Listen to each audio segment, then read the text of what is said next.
देखो इस क्वेश्चन में बोला गया है कि ट्रायंगल ए बी सी एक आइसोसेलेस ट्रायंगल है, ठीक है। मतलब ट्रायंगल ए बी सी ये ट्रायंगल आइसोसेलेस ट्रायंगल है, ठीक है। और आपको पता है आइसोसेलेस ट्रायंगल के अंदर दो साइड्स या दो एंगल्स बराबर होते हैं। तो हमें जो इक्वल साइड्स गिवन है वो है ए सी और ए बी। मतलब ए बी और ए सी ये दोनों साइड्स बराबर हैं, ठीक है। तो आप खुद बताइए अगर ए सी और ए बी दो साइड्स बराबर हैं, जैसे इधर देखो मैं इधर बनाता हूँ ये वाला ट्रायंगल ए बी सी, अगर ये साइड और ये साइड बराबर है तो इन पर बनने वाले अपोजिट एंगल ही बराबर होंगे, सबको पता होता है। सुना है कि अगर ट्रायंगल के अंदर अगर दो साइड्स इक्वल होती हैं तो उन पर बनने वाले अपोजिट एंगल्स भी कैसे होते हैं, इक्वल होते हैं, ठीक है। हमें प्रूफ क्या करना है कि जो एल्टीट्यूड्स हैं वो इक्वल है। मतलब ये बी ई जो है ये और सी एफ ये दोनों में बराबर शो करके दिखाना है कि ये दोनों कैसे हैं, बराबर हैं, ठीक है। ठीक है, देखिए पहली बात तो यहाँ पे एल्टीट्यूड शब्द का इस्तेमाल किया गया है, ठीक है। एल्टीट्यूड मतलब होता है परपेंडिकुलर, तो इसका मतलब यहाँ पे भी हमारे पास 90 डिग्री है और यहाँ पे भी हमारे पास 90 डिग्री है, ठीक है। अब आप खुद सोचिए हमें बी ई और सी एफ को बराबर दिखाना है। सो अगर मैं इस ट्रायंगल को मार्क कर रहा हूँ, अगर इस ट्रायंगल को और देख दूसरा वाला ट्रायंगल जो ये है, ये वाला ट्रायंगल, ये वाला ट्रायंगल, ये वाला ट्रायंगल, अगर इन दोनों ट्रायंगल्स को मैं कॉन्ग्रुएंट शो कर देता हूँ तो सी पी सी टी से क्या बी ई एफ सी के बराबर नहीं हो जाएगा, हो जाएगा। तो इसका मतलब इसके अंदर दो ट्रायंगल्स छुपे हुए हैं और वो दो ट्रायंगल्स कौन कौन से हैं। एक ट्रायंगल तो आपका ये है जो कि आपको साफ साफ दिख रहा होगा ऐसे। तो एग्जाम में अगर आपको समझ में नहीं आ रहा, आप कंफ्यूज होते हो कि कौन कौन से ट्रायंगल्स को मैं कहूँगा, तो उसको 2 मिनट के लिए बाहर बना लिया करो ताकि आप कन्फ्यूजन क्रिएट ना हो। एक ट्रायंगल ये है और दूसरा ट्रायंगल है ये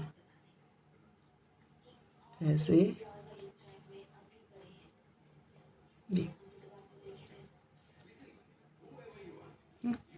ये दोनों, अगर ये दोनों ट्रायंगल्स कॉन्ग्रुएंट हो जाते हैं तो सी पी सी टी से आपका बी ई जो हो जाएगा वो आपका सी एफ के बराबर हो जाएगा, ठीक है। देखो तो शो करते हैं इनको कॉन्ग्रुएंट। सो सॉल्यूशन स्टार्ट करते हैं, ठीक है।